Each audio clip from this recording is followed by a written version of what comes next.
Hey everybody, Frank Kern here, and today we're going to talk to best-selling author, multiple bestsellers, world-famous, world-renowned, Anthony Robbins, about his new book, Money, Master the Games, 7 Steps to Financial Freedom. You remembered all that. I'm very impressed. Well, you know, That's a big amount to remember. It is a lot to remember. It's a big book. This is no lightweight book here. This isn't like a passive, non-committal approach to taking lift weights control with this baby. of the. It really is. Curls. You know, on the way over here, I was thinking that culturally, money has gone from being like a taboo subject that you never talk about. To really a national or global obsession, which is now openly flaunted and obsessed over. But it doesn't seem like the average person, or really anyone, has more control over the area of finance. In fact, it seems like we might have even gone backwards. So while the topic is now globally accepted and obsessed over, our education about it, our skill, our mastery of it is waning, if anything. What's going on here? Well, part of that is complexity. I mean, the world you grew up in, I grew up in, or our parents at least grew up in, was very different, right? What'd you do for a living? You went to college, you got your 4-year degree, you went to work for a great company, you worked your tail off and got really successful. And at the end, you had all this money and you had this thing called a pension, a lifetime income. You never had to think about money again for as long as you lived. But, you know, that world died a couple decades ago. And so now we live in a world where everything is more complex. While you're in the middle of running your business and taking care of your children and being a great husband or wife and trying to do something in your community and have a good time, you're supposed to be, you know, investment expert simultaneously. And we all have heard over and over the phrase we've heard so often that, you know, when a person with experience meets a person with money, the person with experience ends up with the money, right? Exactly. And right. so that has happened on steroids because, you know, the technology of finance has grown geometrically. CDOs and CDMs and MLPs and WTF, you know, like, you know, I don't know what any of those are. What does that mean? Yeah. And so what I really wanted to do is, this really started for me back in 2008 when, I think you know my background. I grew up in a pretty tough environment financially and emotionally. And I associated so much pain in my family life to, you know, 4 different fathers, and nobody had money. We didn't have money for food at Thanksgiving. And what changed my life was somebody coming and feeding my family then. And I've fed 42 million people since then, paying it forward. And I'm going to feed this year 55 million people myself. I just set a goal and I'm going to hit it this year. But to go from not being able to feed myself to being able to do that's been quite a trip. And in 2008, what fired me up was seeing so much suffering. Fortunately, I wasn't suffering, but I had the guy that cuts my hair, you know, I tell people my barber and my billionaire clients, because it's really true. Both extremes were suffering during that time. And everybody said the system was going to change. You know, everybody knows the system, you know, it's rigged, and you read about how it's rigged, and you know that you go to click on, you know, your E-Trade, let's say, and it takes you half a second to do that, 500 milliseconds. And today these high frequency traders are out there, and literally in 1.5 milliseconds to 5 milliseconds, they'll buy and trade hundreds of times knowing what's going to happen to make money off you and everybody else. As soon as they know what you're going to buy it for, they just make money like clockwork.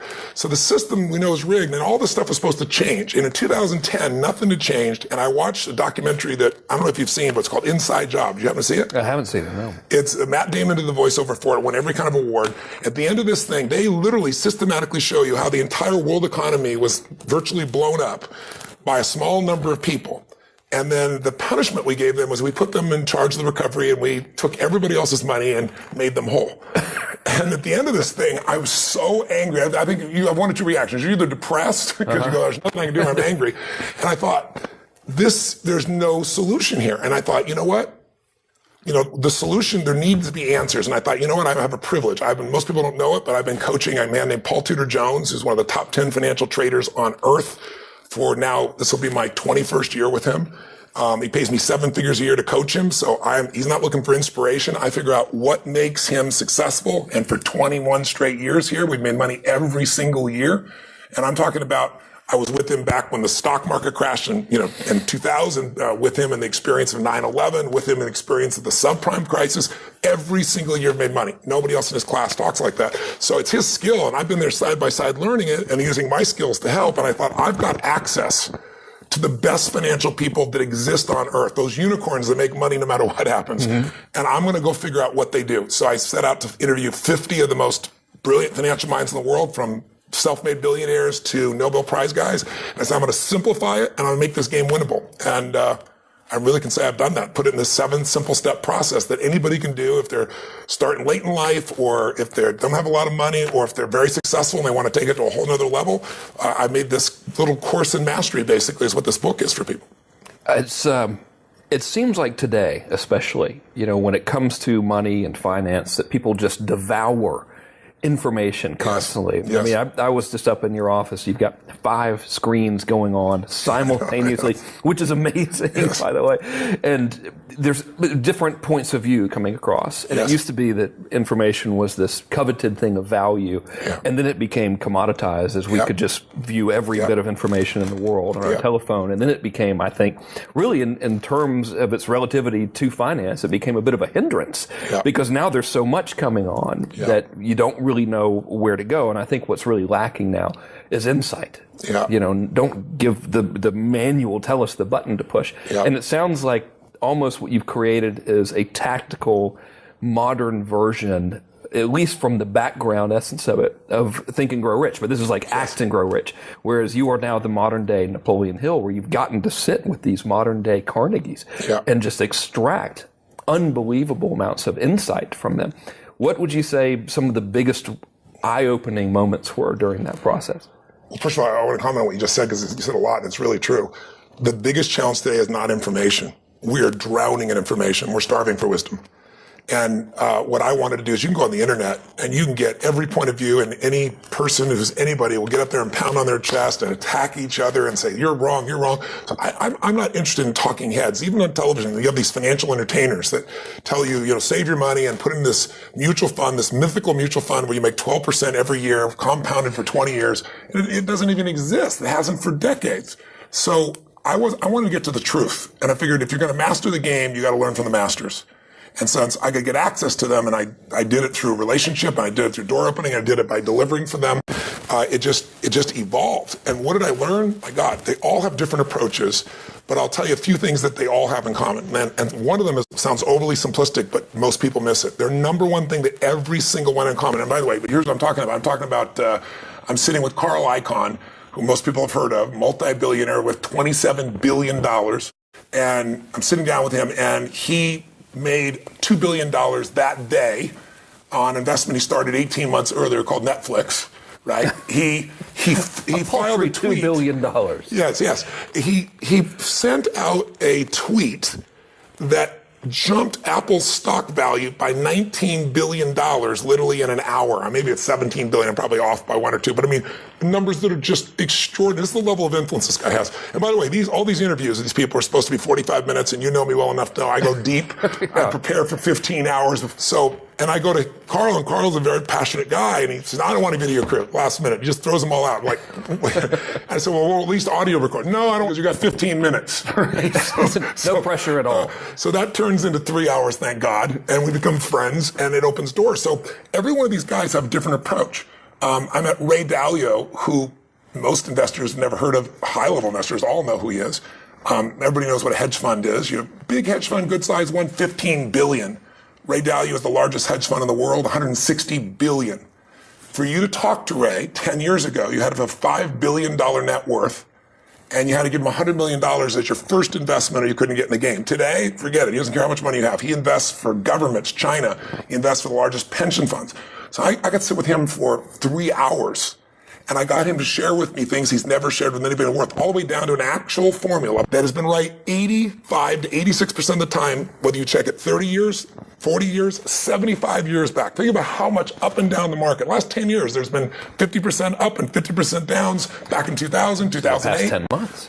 The most that he's done, the most he's ever lost was 3.9% in all those years, and that was 2008 when it was down 50% for everybody else. His average loss was 1.9%. So I always say to people, what if you could go to Vegas and you could know you're going to win 85% of the time, and when you lost, you're going to lose a maximum of 3.9% over 75 years. How much would you invest? How much would you go bet? How often would you do it 24 hours a day? So you met with 50 of the most powerful, most influential, most successful investors, masters of money alive on the planet, arguably maybe even in history of this actual act of investing.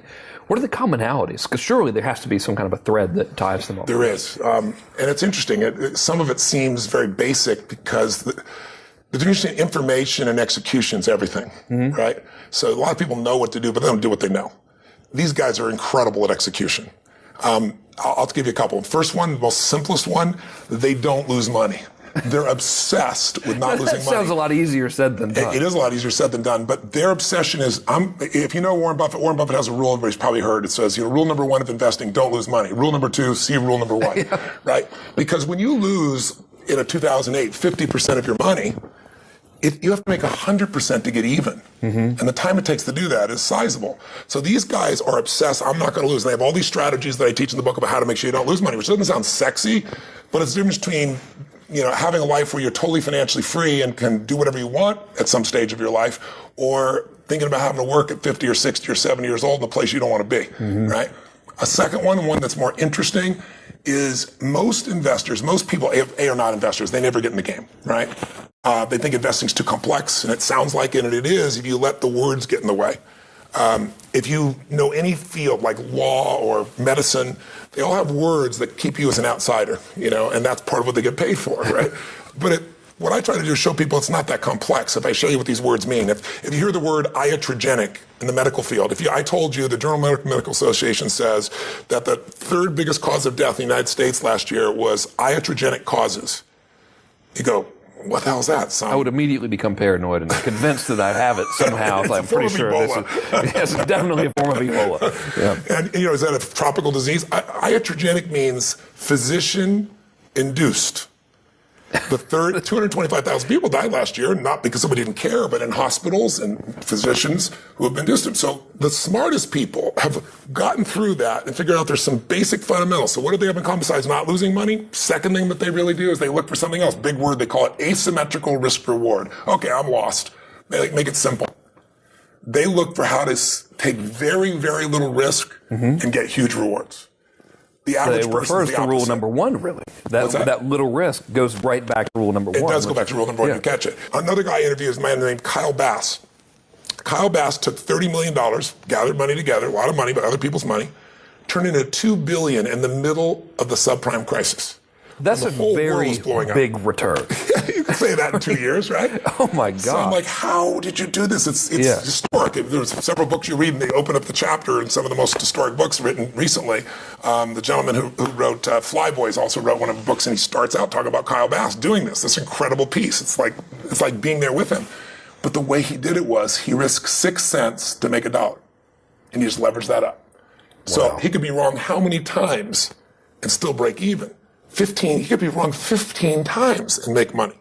So, but he's also smart as hell. He looked at things, he evaluated things. It's more detailed than I explained in the book, but the core they all have in common is they risk for valuable returns. I'll tell you a third they all have in common. Tax efficiency. What's the largest cost, what's the largest expense in your life? I should have asked you without saying it, but you can figure it out. It's a no-brainer. It's taxes. Taxes, yeah. There's nothing more expensive in your life than taxes. So I totally believe in paying my taxes. I feel like I can talk about this in a way that's more than fair. Your job, the IRS's job is to make sure they get as much tax from as many people as possible. That's their job. You don't want to be upset about it. That's their job. Your job is to make sure that legally and ethically you pay as little as you possibly can, because the difference between achieving your financial goals or not is you can earn more, but if you earn more and you're giving up 50 or 60%, it's going to cost you a lot. I'm going to give you an example. Compounding, right? So if you take $1 and you double it every year, first year $1, year 2 it's 2, then it goes 4, then 8, then 16, 32. After you double $1 20 times, it's $1,048,000. That's the power we see with compounding, right? It just explodes. What most people don't know is that costs compound as well. Fees compound as well. Taxes compound as well. So $1,048,000 if you double $1 20 times. If you just pay 33% tax each year, that's just the tax that you pay. What do you think you end up with? Because you read the book, but most people have, it's depressingly small. Yes. Yeah. People say, well, okay, if it's 33%, you're like, maybe you end up with 650,000 out of the million, or No, it's $24,000. So you're only taking a $975,000 hit there. That's right. Yeah. Because you get, now that's not how it works. Most people don't double their money every year. Yeah. It's just to make the point, because that's really what does happen with compounding. So you can turn compounding to your advantage as an investor, or you can turn it to your disadvantage. All these people, I was with David Swenson, who is the most successful institutional investor of all time.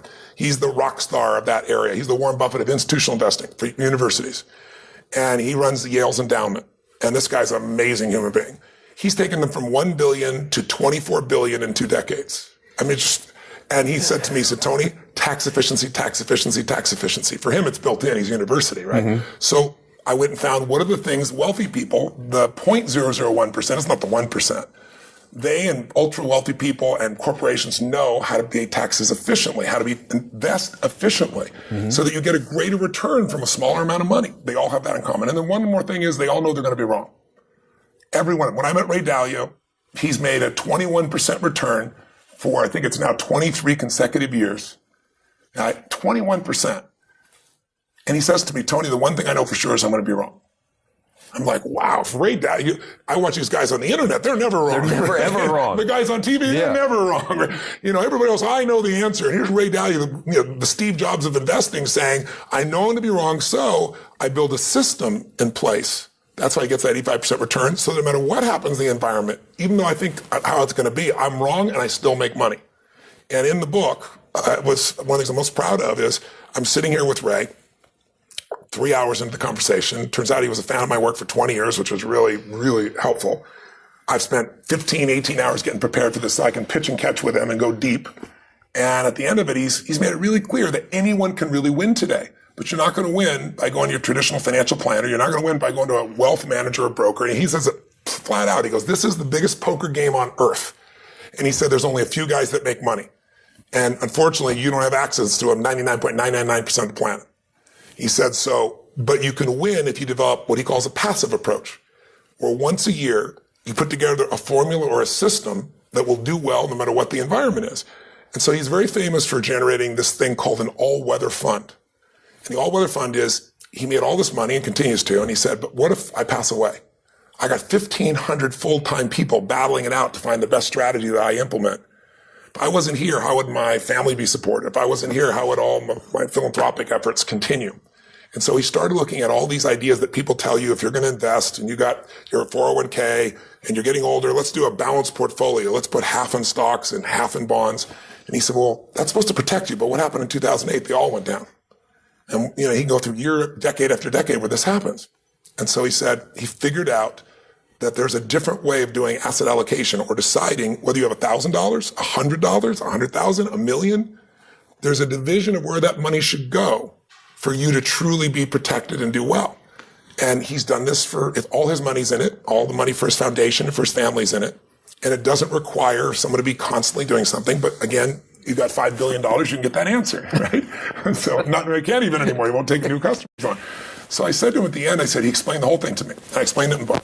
So he gave me the entire description, but I said, at the end of it, I said, Ray, this is magical. People are going to be blown away.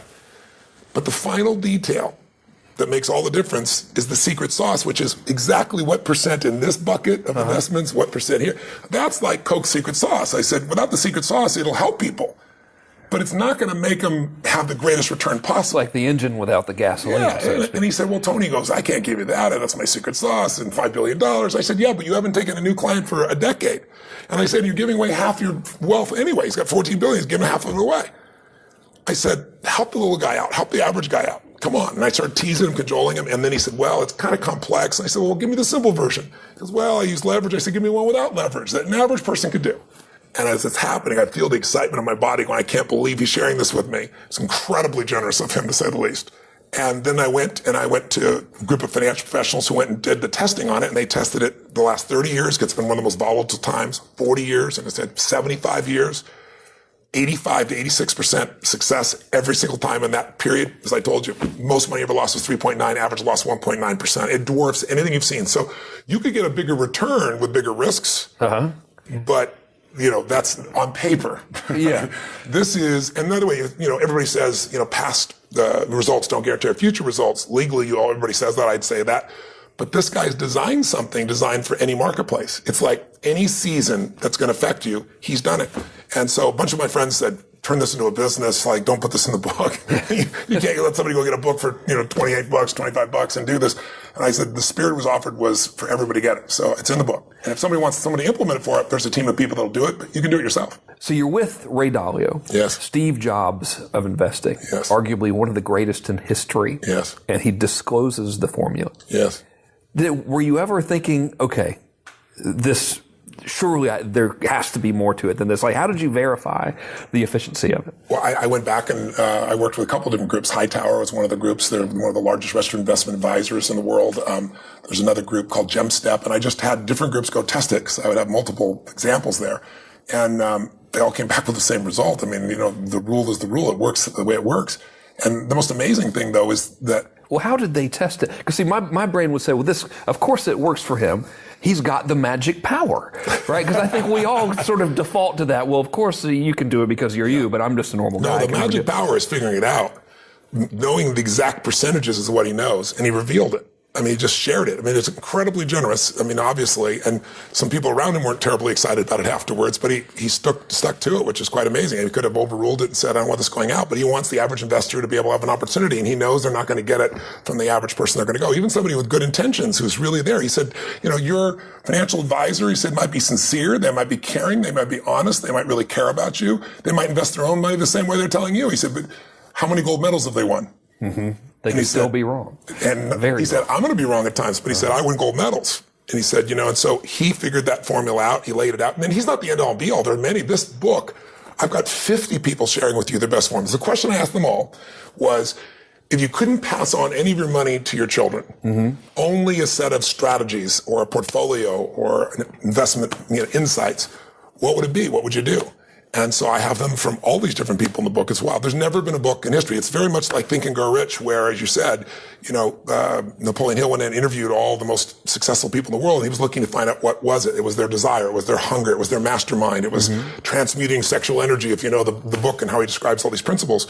What I want to do is go beyond the psychological side and go to the actual where they put their money strategy. I want to get their brain too, but I want to know what it was. And that's what this book is filled with. So if you want to know what Carl Icahn does, you can see, and you can see how to invest with Carl Icahn. If you want to know what a Ray Dalio does, you can actually see. If you want to know what Paul Tudor does to become successful and have, now it's 28 straight years he's actually made money, never losing, then you can actually open the book and find it. It's pretty unique. And you don't have to be some complex investor. You can be a soccer mom just getting going. You could be a kid who's in debt coming out of college, and you learn the steps. It's 7 steps. You learn each step, little step at a time to do, that'll take you from where you are to where you want to be financially, but it uses the best on earth as the basis of how to do it. So you're with arguably Ray Dalio, the greatest investor in history, or certainly one of them. Yes. And you have gotten this information from him that no one has ever been able to get, which doesn't surprise me at all, by the way. It's like, of course, you would be able to go over there and get him to tell you this. So he gives it to you, and then what do you do? Because my mind would immediately go to,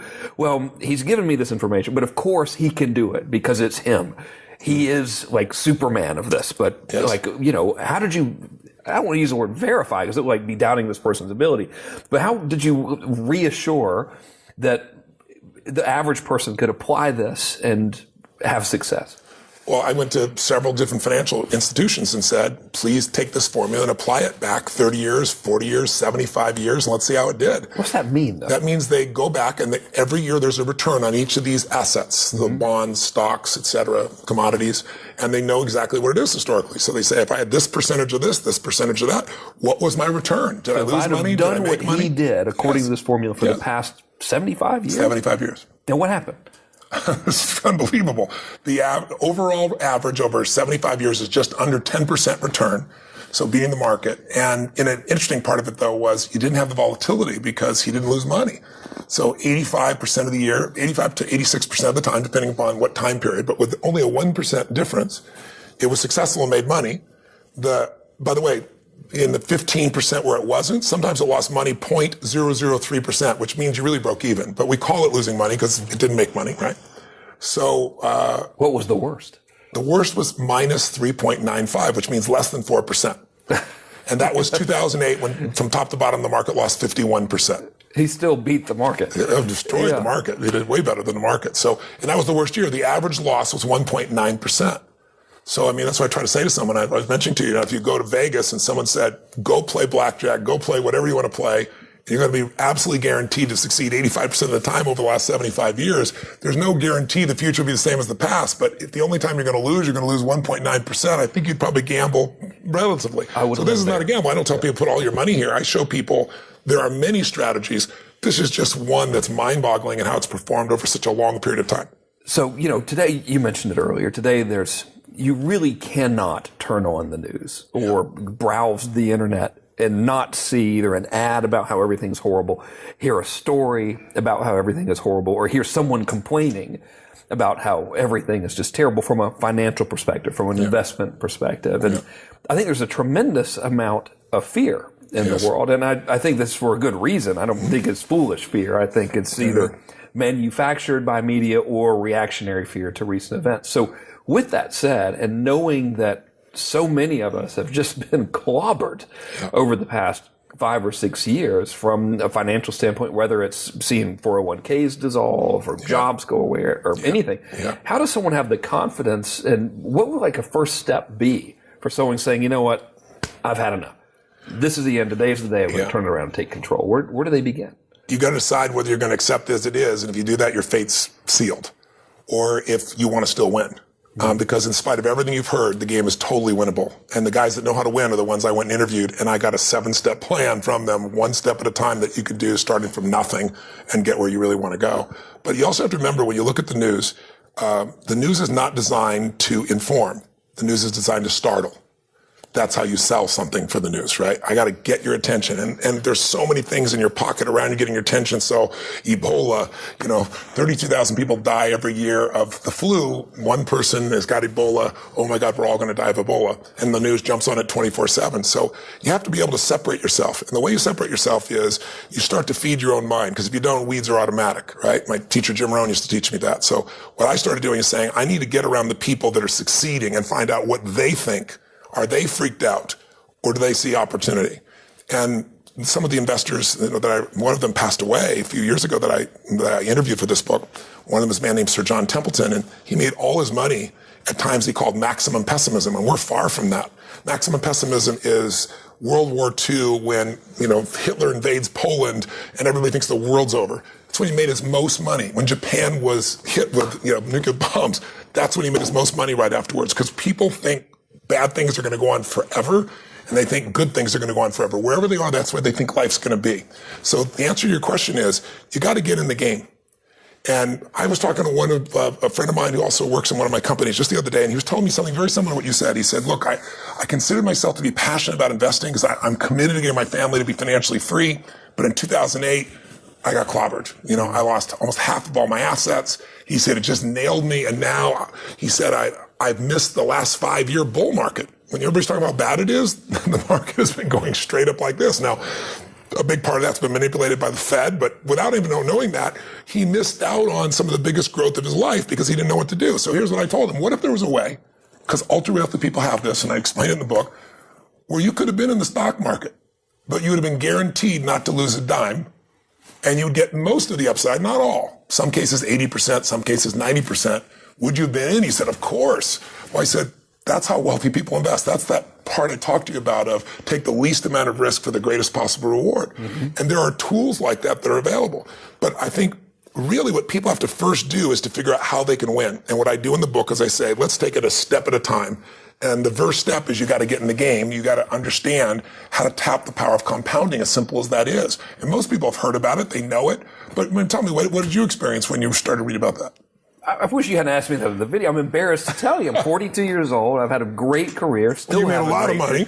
Never even fully comprehended what compound interest was until you told the story of the two brothers. Yes. And so I'm thinking, well, either I am disproportionately ignorant or we as a society really just don't know the basics of how to make money. And there's another great point you made in the book, actually, which is we believe that if we want financial security, we just simply keep performing, run on the hamster wheel even faster. But the compound interest, the facts of compound interest and the way you presented compound interest really is a significant eye-opener. Which immediately made me wish I had a time machine. It was like, why didn't you write the book 20 years ago? I'd be done. We would be having who has the biggest helicopter contest right now. Well, everybody's heard of compound interest. Most people understand it intellectually, but they haven't got in their gut to really what it means, or they'd act on it. Because you talk to Warren Buffett, he said, "How'd you become wealthy?" He said, "Good genes and compound interest."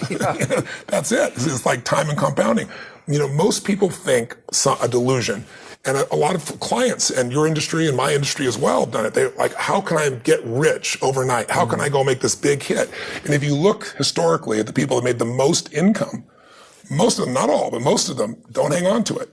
Because if you look at, a Kurt Schilling, right? Guy wins 2, Major League Baseball World Series, Red Sox history, makes $100 million. He's bankrupt right now. I lost it all. You look at somebody like Michael Jackson, made more money than anybody knows. He passed away, but when he passed away, he was upside down in his estate. You look at Mike Tyson. My God, Mike Tyson made $500 million in income and went bankrupt. That almost seems like you would have to try to do that. Well, you'd be surprised. Most of us, all of us, average person, the more we earn, the more we spend. That's right. Yeah. And they don't realize, buy an island, buy a plane, it goes so fast and people have no clue that it's there. So what really does work is compounding. And the example you gave was, I sat down with just a brilliant man, Burt Malkiel. He wrote a book called Random Walk Down Wall Street, which has been like one of the top investing books for like 20, 30 years. He's a Princeton professor. And he created something called introduced the idea of indexing, where you didn't have to buy all the stock market. You could put a little money in and get a piece of everything. As a gross generalization, I'd explain it really quick. But he told me the story. He says, "Tony, most people know compounding." He goes, "Oh yeah, I know compounding." He said, "But they don't use it because they don't get it. It's tapping the ultimate power." He said, Einstein called it one of the greatest discoveries of the human universe, right? Because here's what happens. He gave me the example. He told me the story that you read.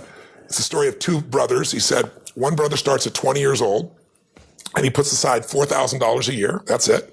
And he puts it in the stock market where it's grown 10% a year, and he's not being taxed. He has it in a tax-deferred environment. And he does that from 20 to 40. And then he stops investing. His other brother doesn't start till he's 40, and he goes from 40 to 65. So they both put in an amount of money, but the guy went from 20 to 40, did 20 years of investing at 4,000. The guy that was 40 to 65 did 25 years of investing. More money on the guy on the right side here, spent more. William and James, we'll call him. James started when he was 40, went to 65.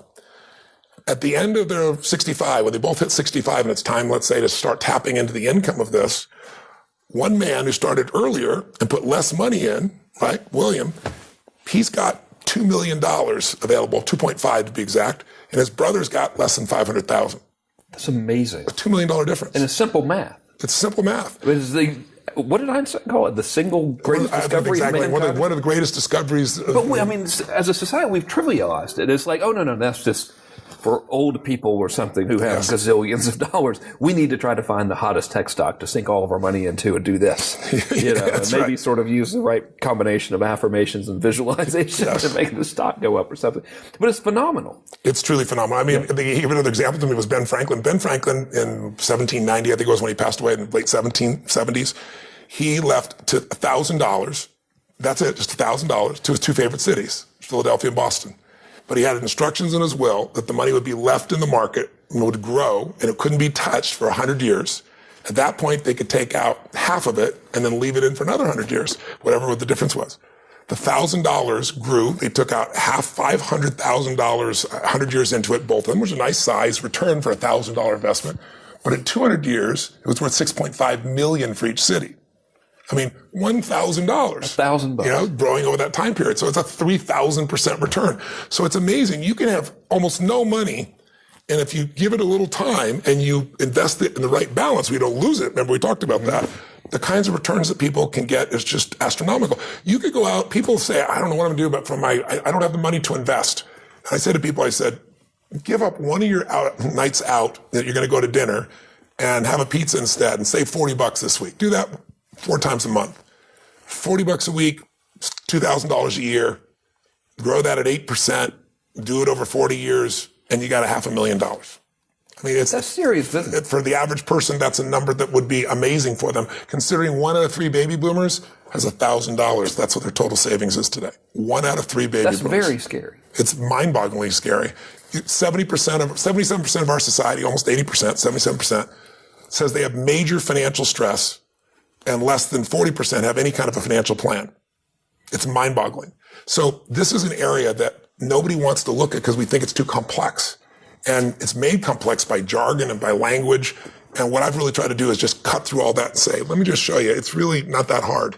There's some fundamental things you can do literally 15, 20 minutes over the course of a year. And there isn't nothing in this book is my ideas. Like, it's not, oh, here's Tony Robbins' financial plan. Who does he think he is?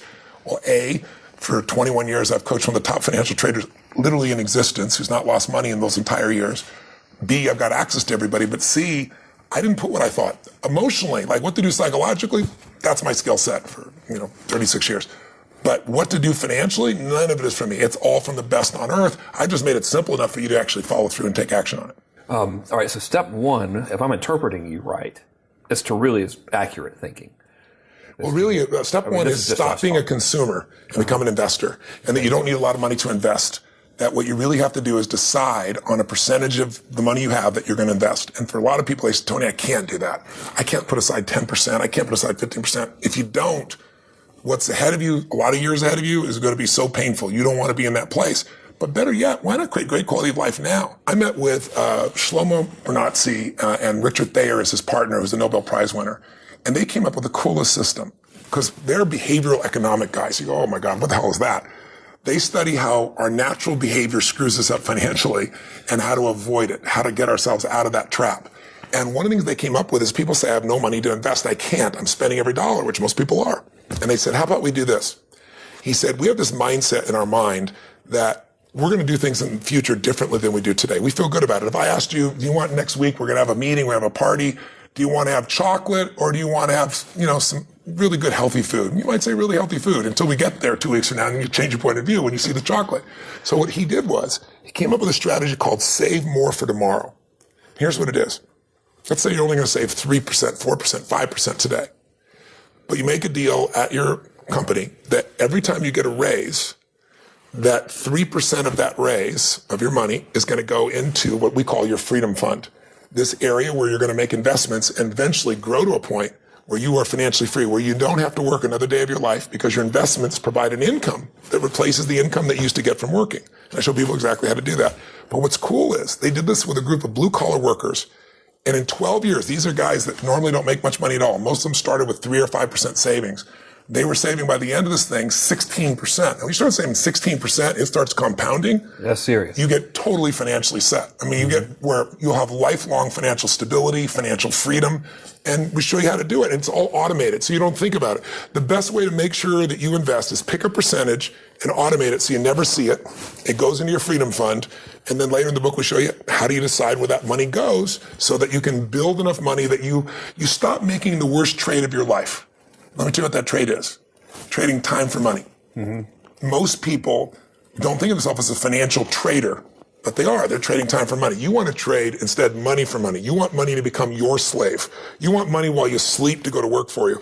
And no matter how hard you work, and no matter how much you work, it's still you until you make money your slave. And so this process, step one, you stop being a consumer, you become an investor by deciding a specific number you're going to set aside, and you automate it. We'll show you how to do that as the first step. What's the next one? Step two is you got to know the rules before you get in the game. We say this all the time, and I'm sure you've seen it. Anytime somebody with money meets somebody with experience, the person with experience ends up with the money. It's just how it works.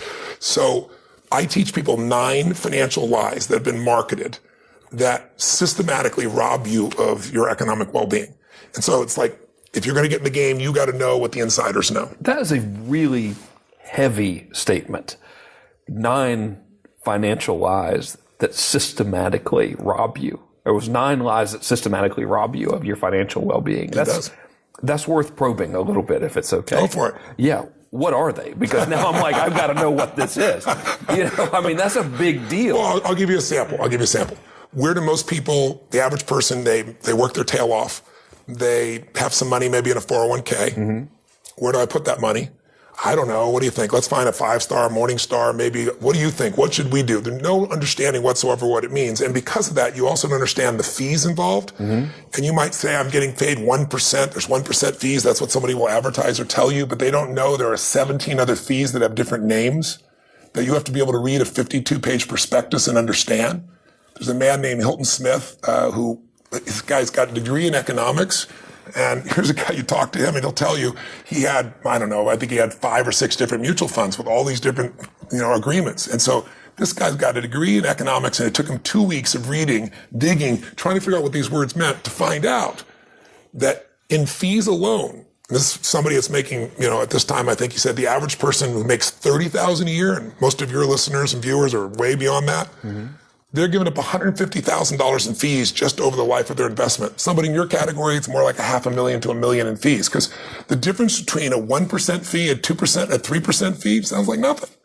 But remember compounding again? Exactly. Okay, right. so I'll give you an example. If you put $1 million aside and you're going to grow it over 30 years at 8%, and you say, I'm paying 1%, 2%, or 3%, the person who pays 1% is going to have $7.6 million. The person who pays 3% is going to have $4.3 million. You're going to have 75% less money. So if I said to you, here's the deal. How'd you like this investment, Frank? How about you make an investment, and here's how it'll work. You give me the money. You take all the risk. If we go make this investment together, I'm going to do it for you. I'm going to direct it for you. In the end, I'm going to put up no money, and I'm going to take no risk, and I'm going to end up over the life of your investing with about 40 to 60% of your total return. I take no investment risk. I put no capital in. And if you lose your money. But if you win, I win. Would you take that investment? I would not. And I think whoever's doing that is very, very good at selling themselves. That's called a mutual fund. Seriously. So, because what's happening is when you have fees, the average mutual fund fee, if you check out Forbes, they'll show you, I interviewed the guy who did it, 3.1% is the average real all-in fees, not the expense ratio, which is the language that you probably don't even know, but they tell you, your fees are just 1%. 3.1% is the average. So when you do that, every 1% is worth 20% of what you accumulate over a lifetime of investing compounded. So 3 is 60%. That's serious. It's mind-boggling. Who'd make that investment? Most people wouldn't, but they don't know. It's too complex. I'm so busy. What should I do? Here we go. What you don't know will hurt you. What you won't know will take your financial wealth. And so one of the things I did is I want to make it simple. Let me just show you not only what to do, but what not to do is just as important, because it'll give you financial freedom. And so I have 9 of these. So one of them is fees matter. And I show you just quickly how to be able to do it. And I even have a site now. I went to a organization, amazing organization, that is a registered investment advisor. That means they are legally required to put your needs ahead of their own. If you go to a wealth advisor, a broker, there are 310 different names for that position, by the way. It's a salesman who works for a big bank. Their job is to sell you their products. If you go to a Toyota, they're going to sell you a Toyota, not a Cadillac and not a Volkswagen. So people don't realize that somehow. They think this person, because they're sincere and they care, most of them, and they may even invest their own money the same way, they know what to do. They're part of a captive system. So a fiduciary is a big word, or registered investment advisor, words most people will be overwhelmed by, is somebody whose job it is they only get paid, not commissions, only get paid to serve your interest. And they can pick from anything.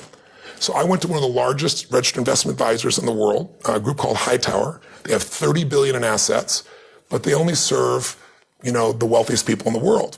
And I said to them, I met with the founder, his name's Elliot, brilliant man. And I said, Elliot, you care so much about full transparency, people not being cheated, fees, ripping out and stripping out all the fees, showing what's real, but you're helping the wealthiest people in the world. How about the average person? The average person, 50% of the United States has less than $25,000 of assets. He said, Tony, I'd love to help them, but you can't make money doing that. I said, you don't need to make money. You're making plenty of money. I said, how about, and I introduced him to a person who's been working and managing my assets for about 7 years now, a man named AJ Gupta of Stronghold. So why don't you guys come together and use technology and create a way for people to go online, be able to put in whatever they have in their accounts and have it automatically show them what they're really paying. Most people have no clue what they're really paying versus what they could get the same stock or bond for. A lot of times you'd be paying 10 or 20 times more to buy the same stocks or bonds in your mutual fund that you could have in something called an index that costs 30 times less, 20 times less, 10 times less, exact same product.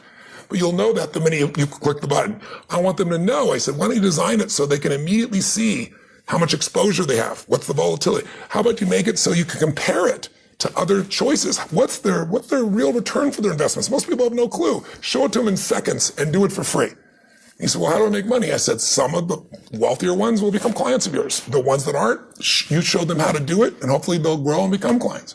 So based on the goodwill, those two groups, Stronghold and this group Hightower, have come together and formed this. And it's kind of like test your broker, take your broker for a drive. So you can find out these things I'm talking about by pushing a button. You don't have to spend 3 weeks like an economist reading the... Yes. And I'm proud of the role that I played in putting these guys together, to say the least.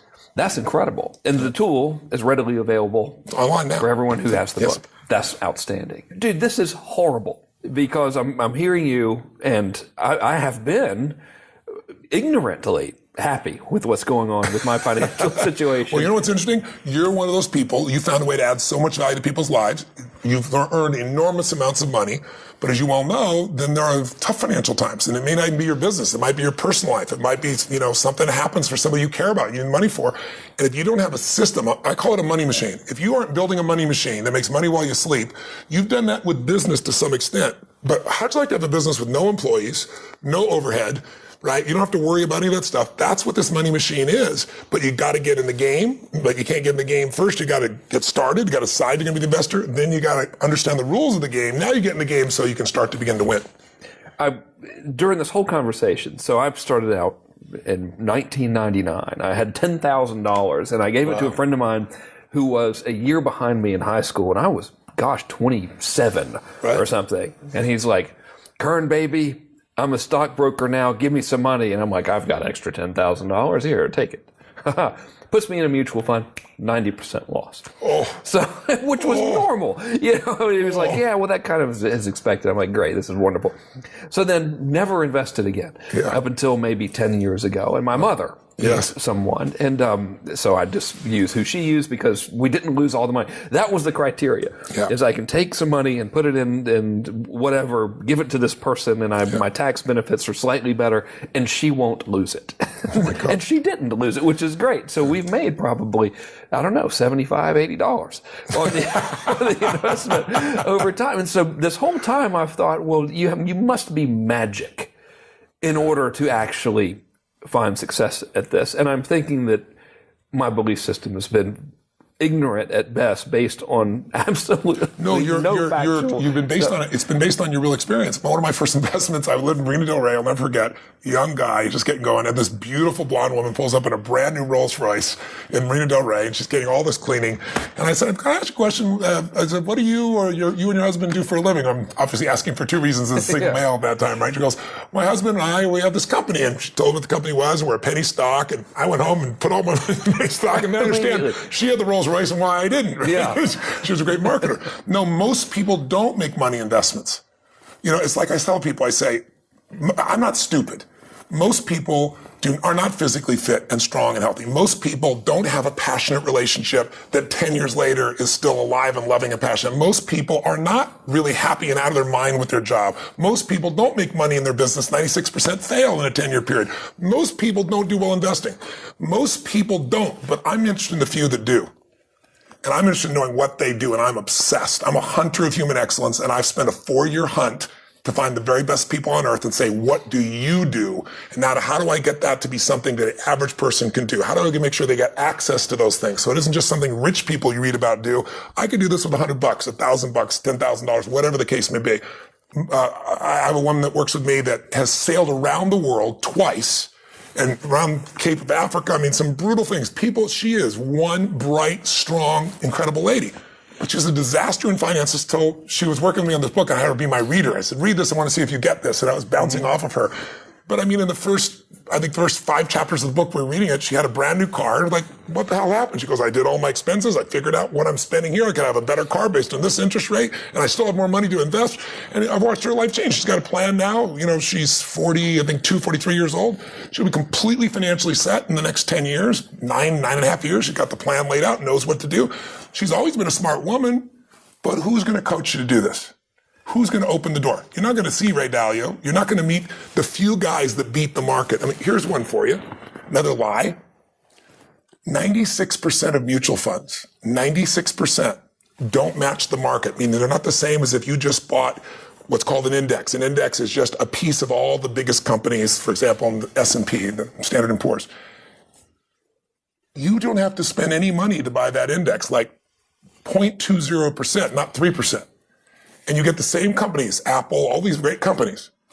96% of mutual funds over a 10-year period don't match that. So what does that mean? It means only 4% succeed in a 10-year period, and the 4% is always changing.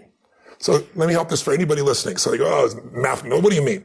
What is this math business of which you speak? Let me show you. Watch this. So I'll give you an example so these numbers come to life for you. If 96% of the chances you're going to pick the wrong mutual fund, you only got a 4% chance of succeeding, right? That's major league gambling. So let's say you play blackjack, and anybody's played blackjack, it's 21, right? And you get 2 face cards drop on you. 20 in front of you, 21. And some inner idiot in you says, hit me. You have an 8% chance of getting 21 with 2 face cards. You have a 4% chance of picking the right mutual fund. I think I'd rather take the 21. So, but what I show you is you can get the market. You can become an investor in American business and not have any of those fees, almost nothing, 20 basis points, for example, with a company like Vanguard. And now you get to grow with all of American business, which has done well in recessions, depressions. They've always found a way to rebound. And those are the people who have done well. Equities have done extremely well. Now, that's not the only investment in the world, but it's like not knowing that will get you in trouble. So this book is, let's go through those steps. It's like become an investor, figure out a percentage you're going to actually save. Let's automate it so you don't think about it. Step 2, let's learn the rules of the game. So I don't get into the mutual fund that eats all my fees. I'm going to learn how to get somebody to represent me, or I'm going to go get the information and know what's really going on online in a matter of seconds. Step 3, I got to make the game winnable. How much was it going to take for you to be financially secure, independent, or free? If I asked you. About $20 million. $20 million. You've sat down and calculated that number. Only because I read the dang book. I was just saying earlier that the sports car dealerships they're going to hate you just on the loss of my business alone. After reading the book, I was like, wait a minute, this car actually is going to cost me about $3 million over 20 years if I buy it. I can just keep the one I have. And put that money and get that money be all your cash at the end. No, what's really amazing is you know that number because you read the book. Most people, they don't know. They make the number up. If they go to a financial planner, the person will say, well, here's what you need to do to retire. You need 10 times your income. So if you make $100,000 a year, you need $1 million. That's based on the theory that once you've built up to $1 million, you can invest that money and make a 10% return every year without taking risk. Okay. And get $100,000 a year. Now, I don't know who you know that does that regularly in this environment. Nobody. But almost nobody. Very few people. So it's a lie. It used to be that kind of number years ago. It's 20 times. So you made $100,000 and you want to have $100,000 a year for the rest of your life without working. Guess what? You need 20 times that, $2 million. Seems like such a huge number. For most people, I'll never get there is the thought. So they never begin. Mm-hmm. So what I show people is first 2 things. Extremely wealthy people know that if I can eliminate the tax issue on this, and there are legal ways to do it, the IRS shows ultra wealthy people how to do, I can reduce that number by 30 to 50%. So instead of $1 million, perhaps it's $500,000. That's a lot more close reachable over time, over a decade or 15 years or 20 years. So I teach in the book how to do that. But in addition to that, I show you there's 3 goals. A short, medium, and long term. And the short-term goal I call financial security, not absolute financial freedom. And here's what I mean by financial security. How would you feel if, for the rest of your life, 5 things were taken care of without working? You'd work to do other things, but these things were covered. And the 5 things are, your mortgage for your home is paid forever. Never had to think about it again. All the utilities are paid forever. All the food for your family is paid forever. All of your insurance is paid forever, like basic fundamental insurance, right? And all your transportation needs. If those 5 things were handled and never had to work for it, other things you wanted you work for, you were doing something you love, how would you feel? Most people go, that would feel incredible. That number on average is about half as much as what people are pursuing in the future. So if that number was $1 million, it comes down to about $500,000. $500,000 comes to $250,000, $250,000, because now you've got your basic life met. And then what happens is when you succeed and you're feeling secure, you get momentum. Mm-hmm. And now you start saying, okay, I'd like to be financially independent, where I don't have to work for anything to have the life I have today. Mm-hmm. I'll show you how to do that. And I show you exactly what that number is for you. It's different for every person. And then I show you, well, what if you can have a better lifestyle than you have today without working, where all that money just came from what you'd invested in because it compounded. And I show you how to do it. And in the book, we actually have a calculator that you go online. We have an app.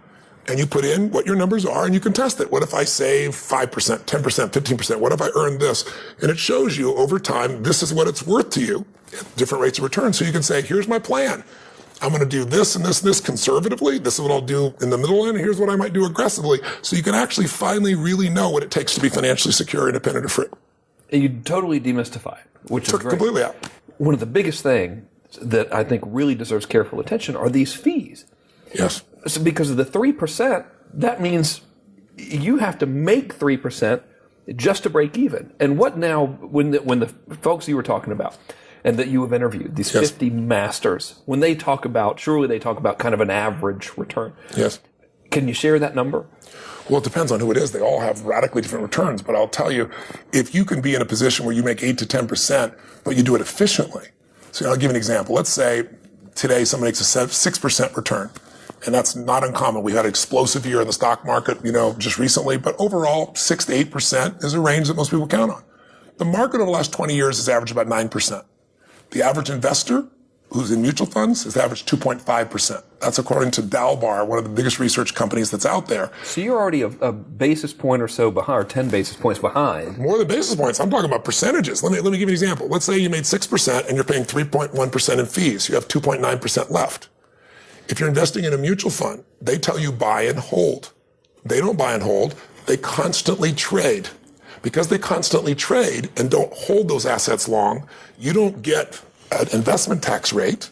You're charged ordinary income tax rate. So somebody like you're going to pay 50% on that amount they did. So check it out. You made a return, right? They're going to charge you a fee first, 6%. They're going to charge you, let's call it 3 for simple math. Mm-hmm. You got 3 left, and now you're going to pay 50% on that. So you got a big total of 1.5% while you took all the rest of the stock market. I could have just gone to the bank and bought a CD or something. Well, that's what I'm trying to tell you. Dalbar showed that 2.5%, you could have had treasuries, no risk, and done better than most mutual fund investors. The market does one thing, what you do is another. If you don't understand fees, if you don't understand taxes, and what's so cool is it's not that complex. There's a way to put kind of an umbrella around you tax-wise, legally, the IRS sanctions it. It's been used by wealthy people forever. I walk you through how you can do it for yourself. It changes the game. It allows you to get to your goals 30 to 50% faster. And it doesn't matter when you started. It almost sounds like a major part of this, not to oversimplify it, but from my translation is learn all of the dumb stuff that everyone's doing and stop doing the dumb stuff. That most of these extremely successful, brilliant people have just cut out a lot of the really dumb stuff. They have. Well, they have, and they've done one more thing, though, that's really important. It's the most important investment decision. Imagine you got in the game, you're investing something, it doesn't matter what it is. Maybe you're investing for the future, you're setting some money aside. You know what not to do. You know what you're after, and you got a plan. You made the game winnable. It's not some giant number. A kid will tell me, I need $1 billion. And I break down actually to charter the planes he wants to go on 10 trips a year, to rent the Branson's Island instead of buying the island. He can do the whole thing for less than $20 million for the rest of his life and never work again, right? Yeah. 20 million versus $1 billion is 2 different universes. They're different places. But the next piece is step 4 is really critical. It's the most important one of all. It's the most important investment decision you're going to make. And that decision is called asset allocation, or it's like the ultimate bucket list. Mm-hmm.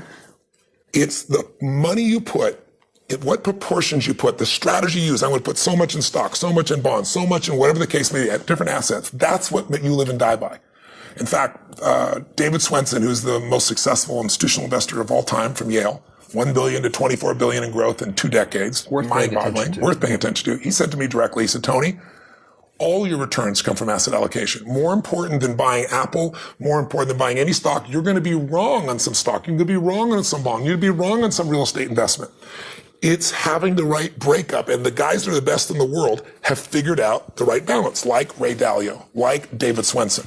And so what I have in the book is their exact proportions of what they do, recommended that you wouldn't be able to do. It's like I sat down when I was sitting with David, he let me come in. I'm sitting here in Yale's kind of hallowed halls, and I'm like, do you know what I do? And he said, do you think you'd be sitting here in Yale having conversations with me? He said, your work changed my life, my family's life, this person's life. And so those things opened the doors, and they shared this with me. So the right asset allocation, think of it this way. Most of us make the wrong decision when we're driving our car and we're in the slow lane and we move or you're in the grocery store and you go, that looks like the faster lane. What do you think your chances of making the wrong decision financially are? You're going to make the wrong decision. Exponentially higher than... You're going to. Yeah. So if your success depends on you making the right decision, you're done. And that's where most people are. When you know how to divide up your assets, right? They call it the only free lunch. When you can divide them up across different assets, so different types of investments, over different timelines, even over different countries, it allows you to know when the losses happen, you're not wiped out. We all know, don't put all your eggs in one basket. The most basic idea of asset allocation. But most people don't know what to do. Sounds so complex. I teach you in these 3 buckets. There's a security bucket where you put stuff in that is really protected. It's not going to drop. It's not going to grow big, but it's not going to drop. There's a bucket for growth that has some more risk. And there's a bucket for dreams where you do the fun stuff right now, not 30 years in the future. So you make money and, on the end of your life, you have something. And I show people how to figure out based on how comfortable are you with risk? How old are you? How much time do you have to accumulate? What's your source of income? When we look at those 3 things, we do it online with a little test, and then you can immediately go online and say, okay, here's a set of asset allocations that have been put together by people like Ray Dalio. I can compare it to whatever I have right now, and I can see what the returns have been over the last 10 years. Right there in 2 seconds. That's invaluable. It's mind-boggling. It's a dream. And I've only been able to do it because I've been working with the best people in the world, and they got excited about the mission. I mean, they got excited about seeing what could be possible in this area. And some of them, my background of not having food at times of Thanksgiving, and I've shared with you that, I've been feeding people. I started with 2 families and then 4, started when I was 17.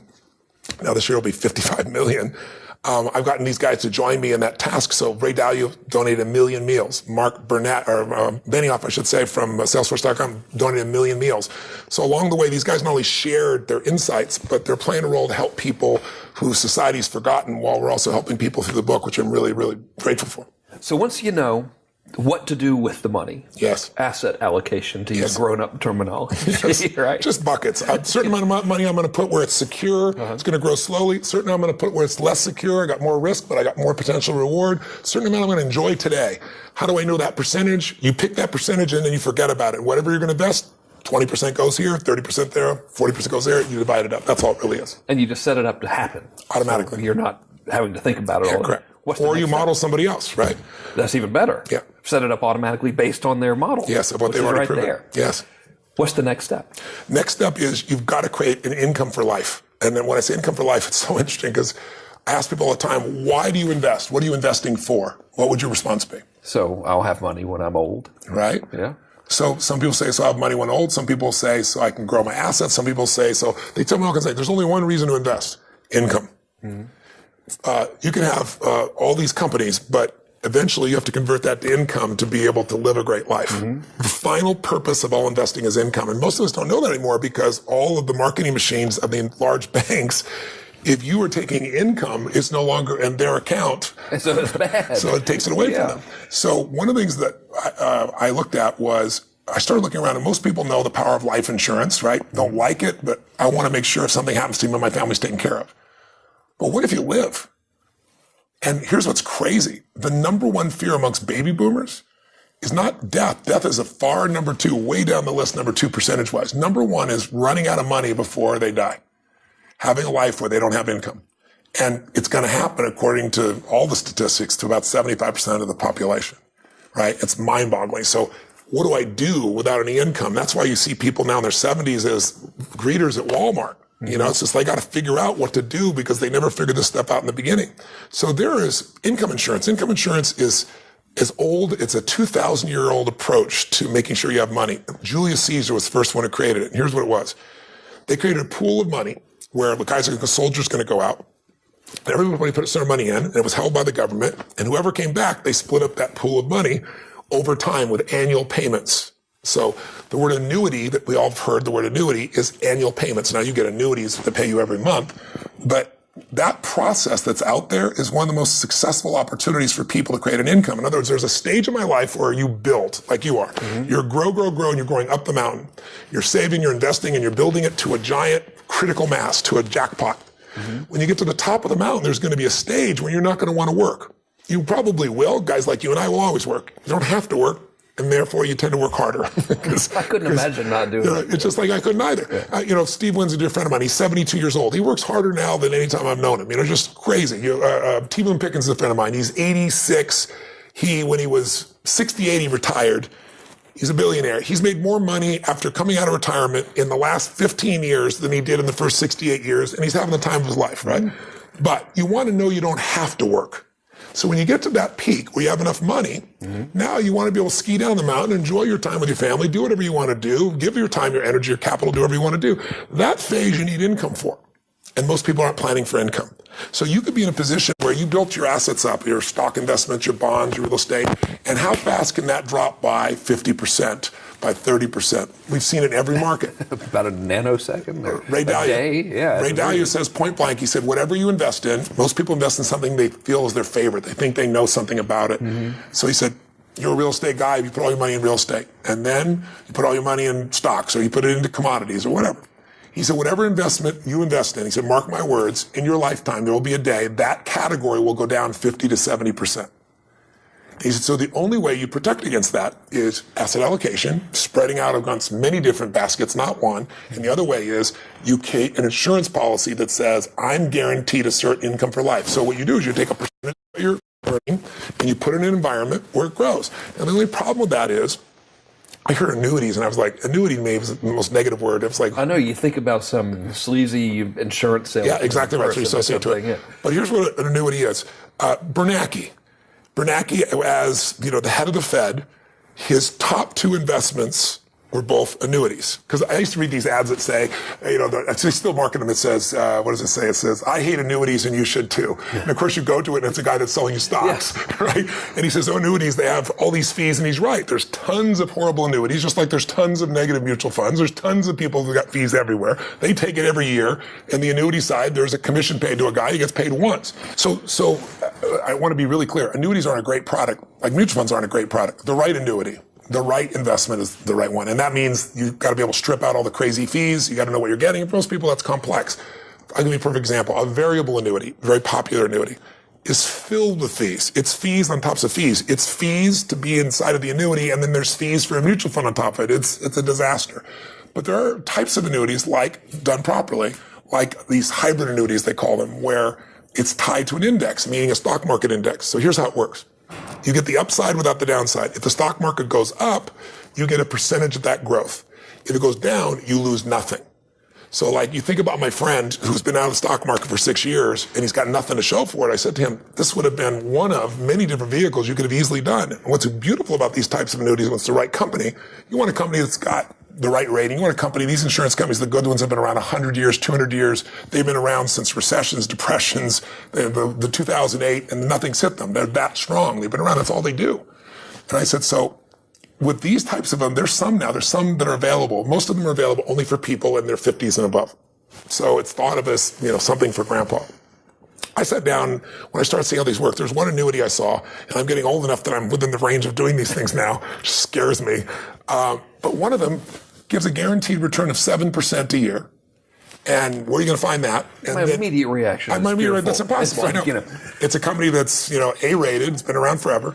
But here's how they do it. You pay into the company, in this particular one, your rate grows at 7% a year, and then you have this lump sum.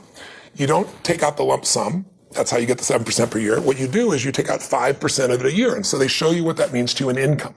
Because what you really want is income. Mm-hmm. If you're in the stock market and it drops 50%, your income is just cut in half, and then to grow it back can take decades. So there's some that are tied to the stock market. There's some where annuities that are available today, brand new ones where I saw this one, it blew my mind, where you take the upside of the stock market and they take what's called a spread. So they'll take 1.5% off the top. So if the market goes 10%, you got 8.5%. If it goes 20, you got 18.5%, right? Mm-hmm. And if it loses money, you lose nothing, and there are no fees if it doesn't make money.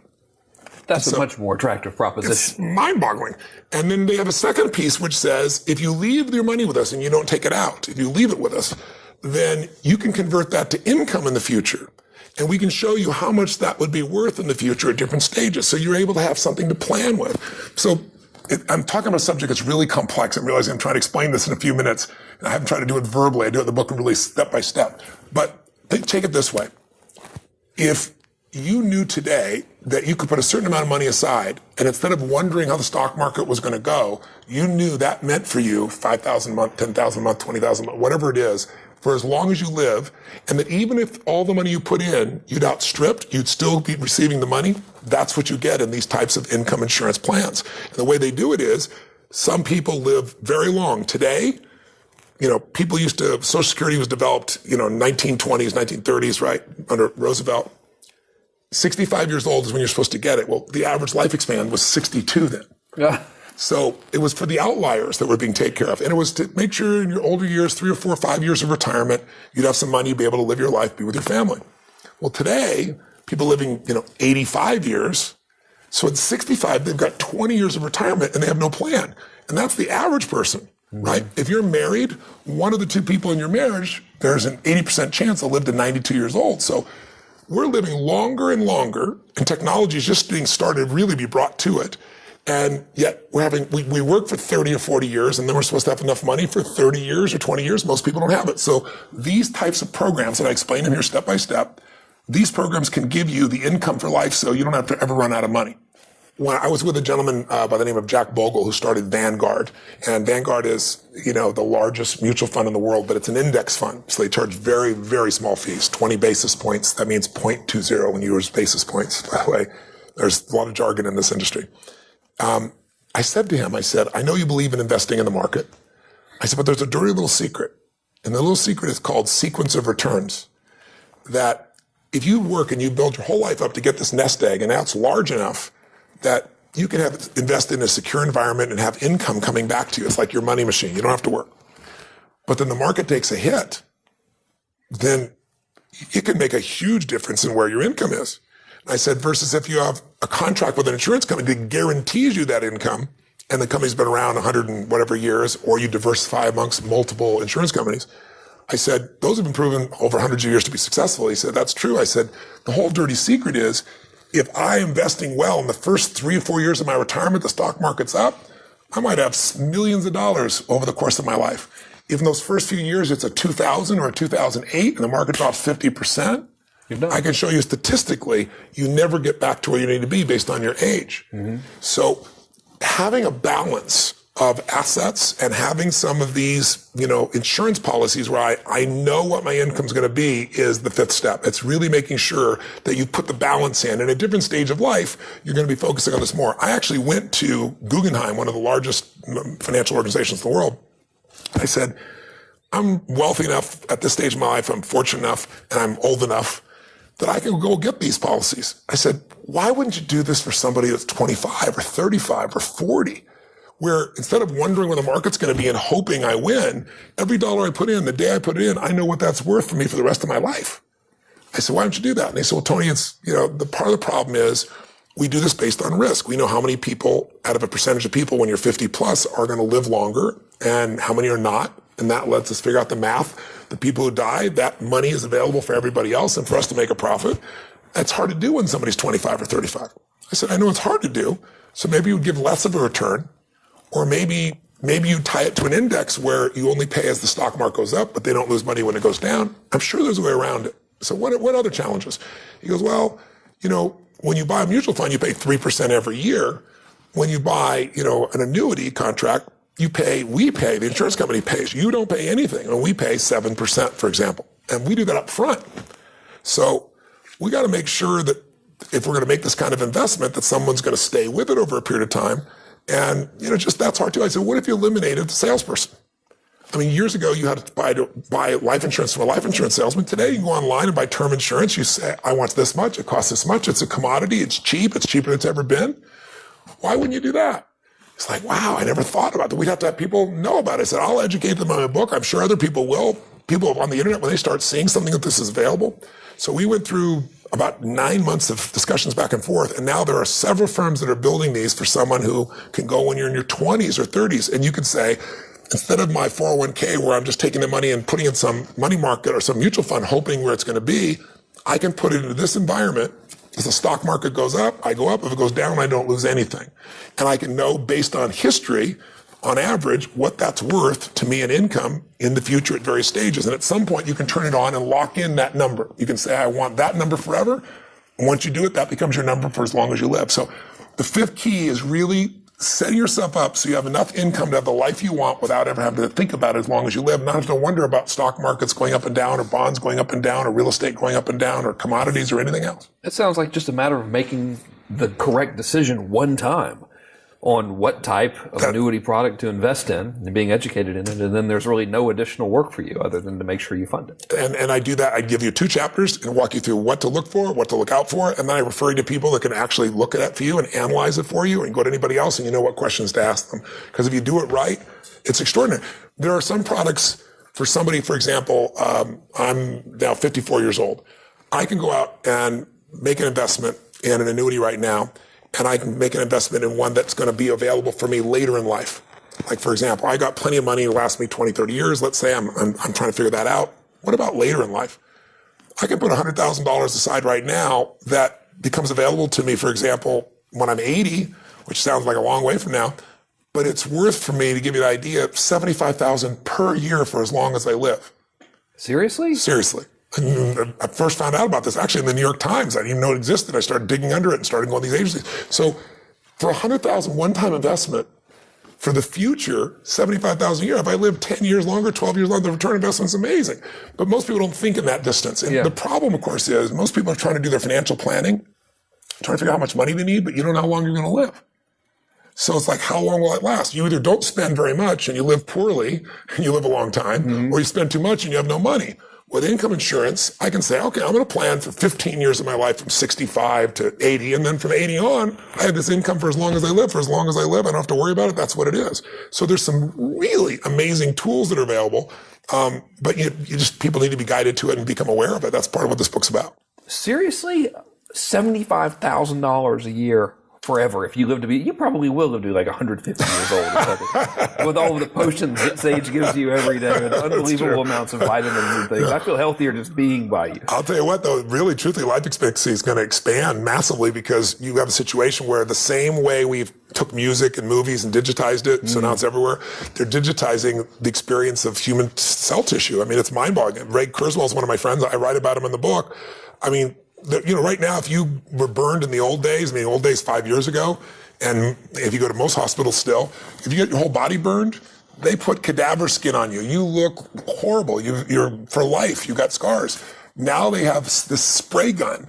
They take your own stem cells and they spray them on you. I have a video link in the book, show a real guy, fireman, this happened to, and 3 days later, he looks like he's never been burned in his entire life. That's kind of stuff that's coming out.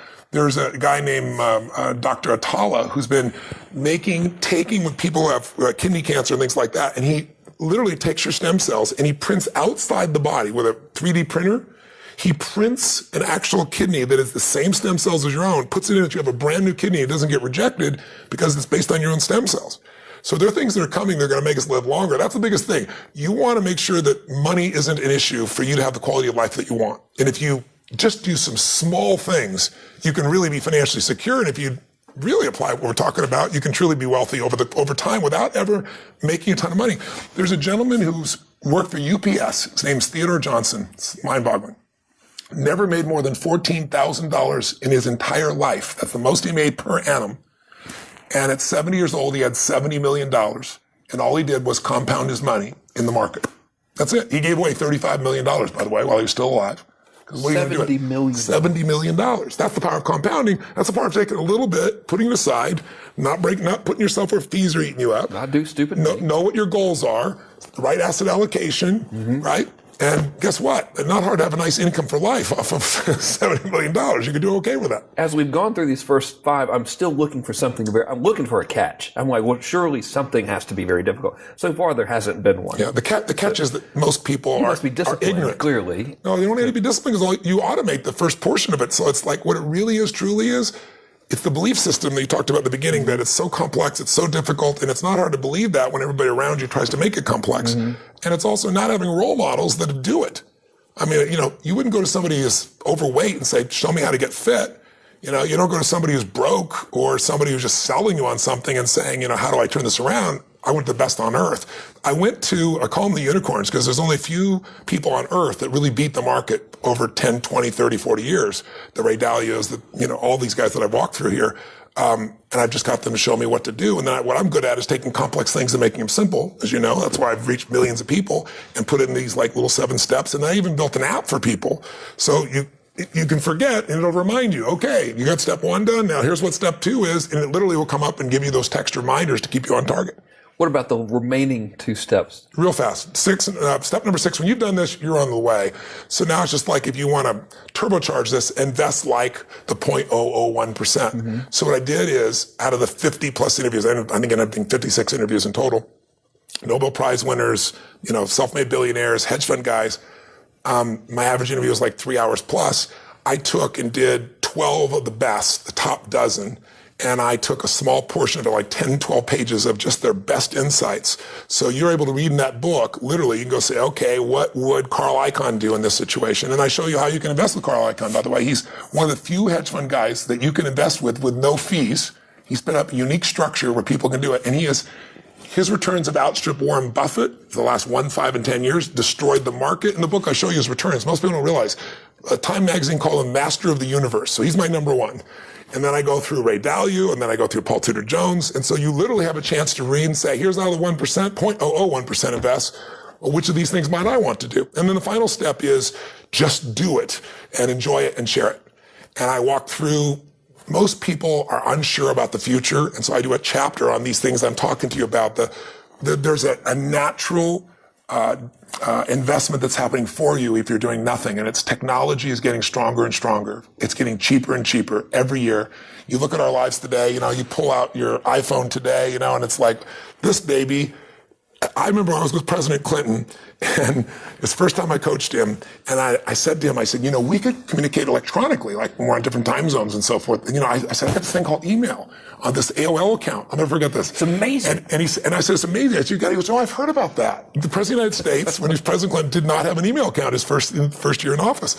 So it's like now, the Maasai warrior, in Africa has more computing power here. I mean, he's got video conferencing anywhere in the world. He's got access to markets. He can study at MIT or Stanford or Harvard. I mean, he can access all the great books in the world. He can find any conversation from crazy guys like you and I, and it's all in his hand.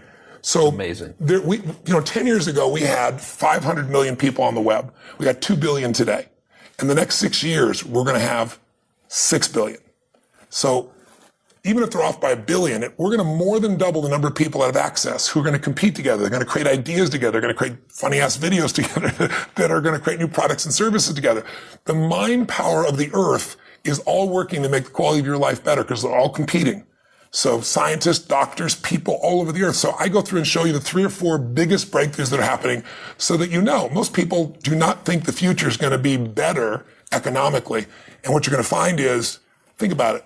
This would have cost $3 million for one of these to be made just 15 years ago. Absolutely. I'm old enough to remember the first cell phone that was a little brick that Motorola made. That was I remember that? TED Talk. I remember that. I think it was a TED Talk where the guy showed on the TED Talk the table size thing where you could manipulate images and stuff. I was there at that TED Talk. Unbelievable. And then like a year later, that comes out. Steve Jobs was there. I was at that TED Talk, and everybody was like, whoa, it was this giant table. It was huge. And Microsoft came in and bought the rights to the table, and Steve Jobs came and figured out how to use that on the phone, and nobody knew he'd done it until he'd read it. It changed all of our lives, right? Absolutely. So just think about it. Movies, music, information, education, it's all available for next to nothing or free for pennies. And it's only going to get better and better in those areas. That is not to say there aren't going to be problems. People are going to abuse technology. There's new problems that we have all over the earth. But I'm unabashedly show you how the technology can make a difference. And it's not my view. I take you to the best futurists, the best inventors in the world. And then the last chapters are really just showing you how to make sure you follow through. I got a checklist. So you say, okay, Tony, you threw a lot at me here. I got the 7 steps. I got my app that'll remind me. But if I wanted my own little checklist to make sure I haven't missed anything, and that checklist is available for you for action. And the very final chapter is really, I talk about the secret to living is giving. Sounds overly simplistic. But like when people say money doesn't matter, they don't know where to shop. And what I mean is they don't know what to shop for and who to shop for. Mm-hmm. Because all the research shows something interesting. If you make twice as much money, you're making $25,000 a year and you make 50, people think it'll double their level of enjoyment of life or happiness. And on average, it improves 9%, which is mind-boggling. There's the initial excitement, and it's 9% better statistically. Lots of studies have shown once you make $75,000 a year, making more money you like, but it doesn't truly change your happiness in a sustainable way once you make basically a middle-class salary. People make more might argue about that with them, but that's what the studies show. But what the studies now show is how you spend money. $5 a day spent right will bring you more joy than $10,000 spent poorly. And what does that mean? I give you dozens of them, I'll give you 3. Number 1, if you spend money on things, you limit your level of happiness. If you spend the money on experiences, it creates a generative effect in your body emotionally. And they can measure the level of fulfillment and happiness you have just by the purchases you make. And they've done it scientifically all the way down to how it changes your biochemistry down to the changes in your saliva and the hormones. That's where the research comes. It's not somebody airy-fairy saying, well, if you have experiences, it'll be better. Second one, when you spend money on things that give you time and take away drudgery, if you can get somebody else that you pay and they are employed and they now scrub the floor or they clean the toilet and they have an income and they're happy and you're freed up to do something you're more passionate about in business or life, the level of happiness grows geometric. But the one that creates the greatest happiness is the one that sounds trite, but it's biochemically accurate. And that is investing in others, which simply means giving your money away.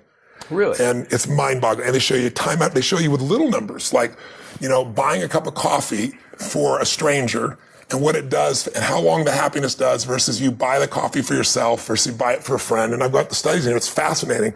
But what I can tell you from my own life experience, like the people that I know that are the happiest on earth are not the people with the most money. I know I got a lot of clients, as you well know, that are billionaire clients.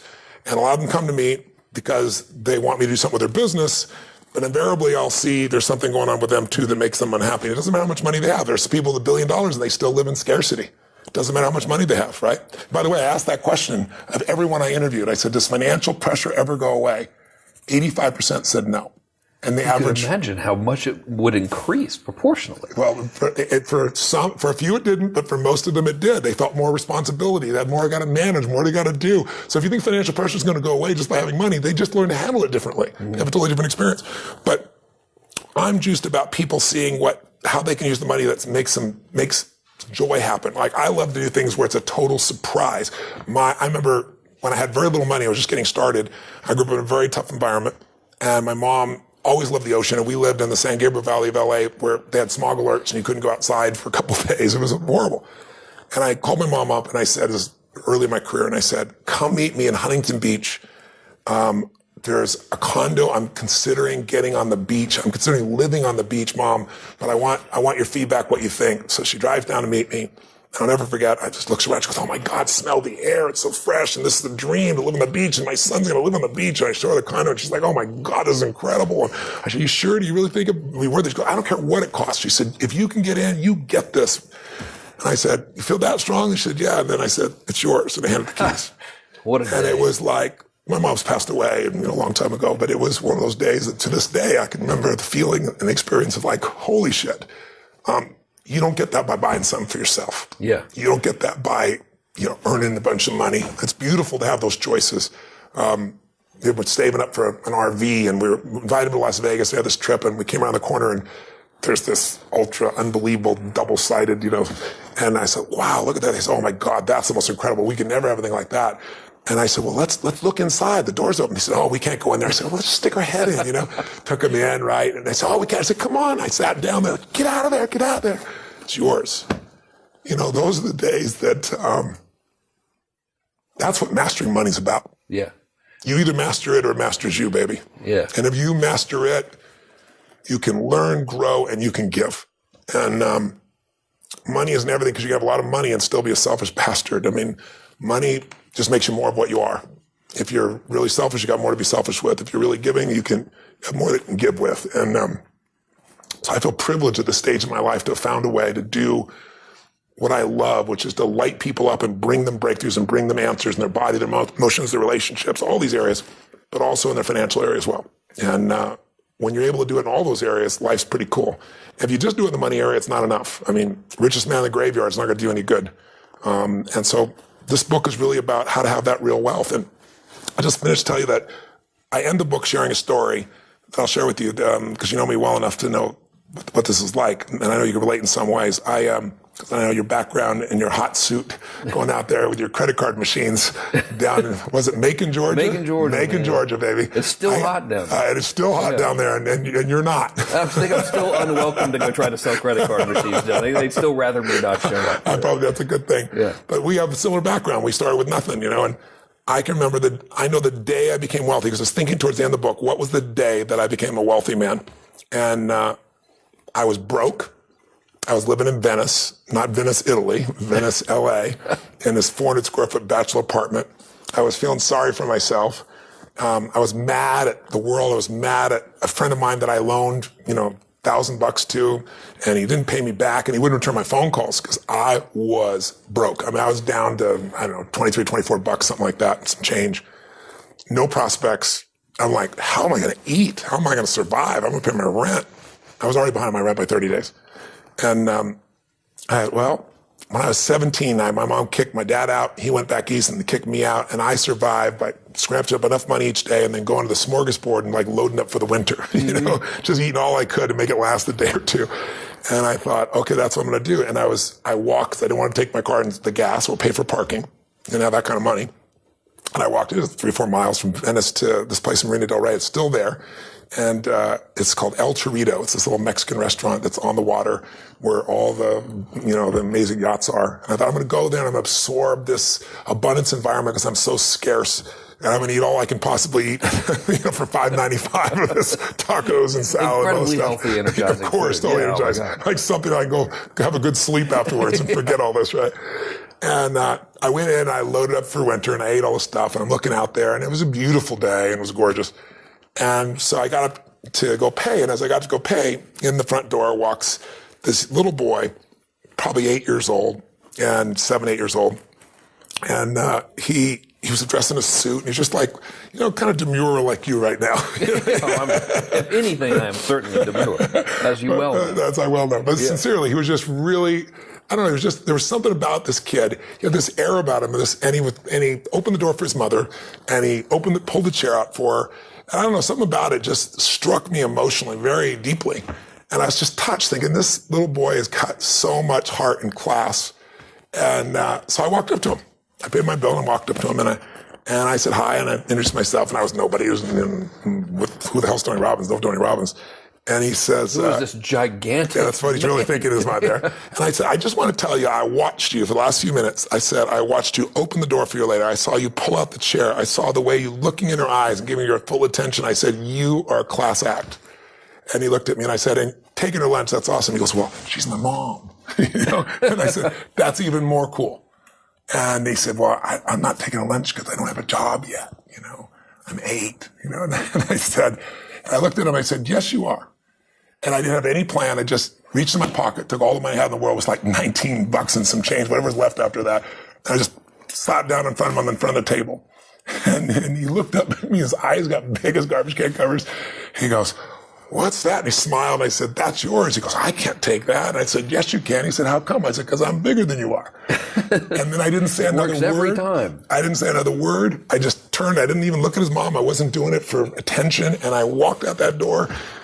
And I didn't walk out that door. I flew out of that door, man. I had no car. I'm walking home, I just felt like so alive. I felt so free.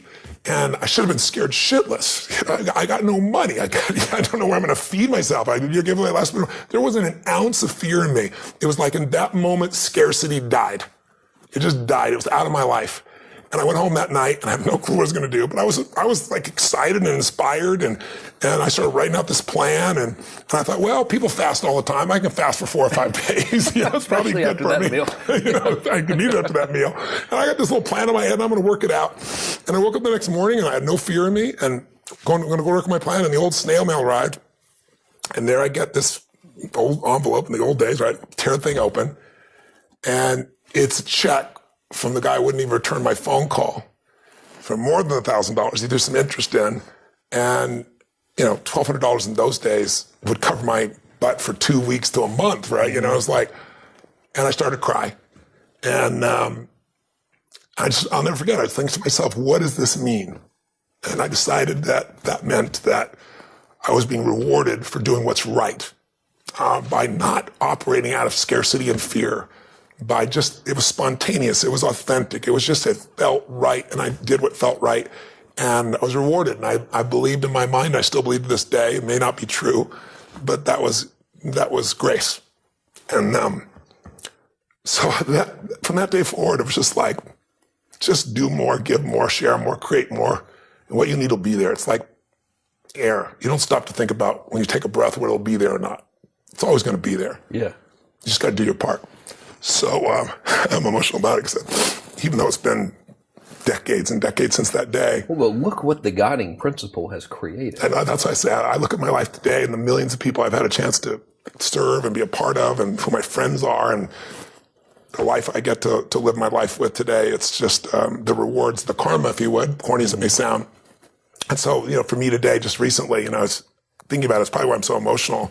I was thinking about where this journey began for me, my desire to serve. Every day before I get on stage, I do this thing to whip myself into a peak state, and then my last words are, "Use me, Lord." That's my prayer. And every day, my goal is to be a blessing in people's lives. And I've written a book that when I was done, I'm probably feeling that too. It's a 4-year journey. It's the best of what I found on the face of the earth. And I know anybody picks it up who's sincere and just even applies a small portion of it, their life will be altered. And it'll be altered for the better. And that karma continues. And I also know part of this is, up front. I'm not waiting for a book to sell. I didn't do some feeding promotion. I wrote a check for 55 million people to be fed, which, since I couldn't even feed myself back then, feels pretty unbelievable. And I know I've done my part. I also know grace has been a part of that. And for that, I'm grateful. Well, we're all grateful for you. Speaking of that. Yes. A lot of people are going to see this. Yes. And if you remember the one that we did last time. Yes. I got letters from it. You got letters from it. And there would be that one person. They say, I watched the video when I was in this condition, and then you said that one thing. Yeah. And then I applied it. Yeah. And things turned around for me. And I'm wondering if you could think about who that person is and tell them that one thing right now, what would it be? It's a great question. There's so much to pull from. But at my core, my mom wanted me to be a truck driver because that would mean I would make $24,000 a year if I went to Truck Masters. And that would be twice what my father made. And she thought that would happen. But something inside of me said, I don't want to drive a truck. There's something else that matters more to me. And I decided I was not going to go for money instead of passion. And the rewards have been pretty amazingly better than being a truck driver. It's not bad being a truck driver. It's just not what I was after. And I look back, and one of the things that helped me was my original teacher, Jim Rohn, who was a personal development speaker. I went to hear when I was 17. He said something the first time I heard him, and he said, it's really simple. If you want life to change, you got to change. If you want life to be better, you've got to get better. It's the only way it happens. And luck will show up for people and it'll leave them. But if you're constantly improving who you are and what you give, game over. And he also told me something about economics that I never forgot. He said, economics is really simple. The world really is simple. If you will find a way to add more value to other people's lives than anybody else does, then you'll never have to worry about that area of your life.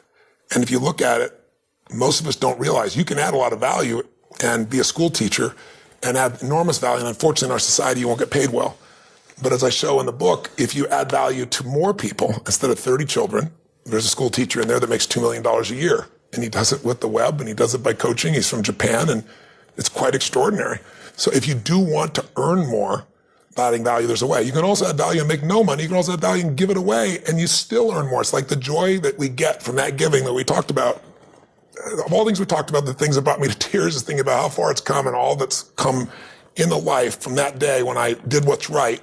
And the other time I've been in tears is thinking about, what I did for my mom and things of that nature.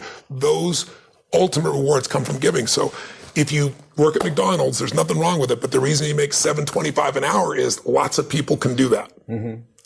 If you're David Tepper, last year, he made $3.5 billion. I'm not saying that should be aspirational for you, but it's because he found a way to do something nobody else did last year, which is get a 42% return. You find a way to add more value. If you can figure out what you're most passionate about, find a way to do it in a way that adds more value to more people, then economics will never be a question for you. But more important, you'll be wealthy because you'll know that you're a giver, not a taker in this world.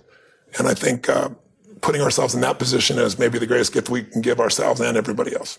Well, I think you've certainly given a lot with this book. I mean, it's a hell of a thing. Curls. 4 years. Yeah, it's 4 years of my life. And I mean, I've kind of been along for the journey. What's going on? I'm writing this book. I'm on page 7. It has taken me forever to get to page 7. Then a year later, and it's about 100 pages in, 3,000 hours. So, guys, read it. I'm pretty sure it's safe to say that their purchase is not going to really make a significant difference in your life. So no, I'm not getting any money from it at all, not a penny. Yeah, we're not in the book selling business. Not even slightly, no. In terms of... But their investment will not only change themselves, but I'm feeding 50, if you sell 1 million copies, which is the average what I've done in the past, then there'll be 50 people fed just by you getting this book. So not only do you benefit, but other people benefit as well, which is a pretty cool thing. Can't go wrong. Empower yourself, empower other people. Do good things. You will be rewarded. Thanks for doing the interview, man. It's been a pleasure. It's been great to see you and be with you again. Yeah.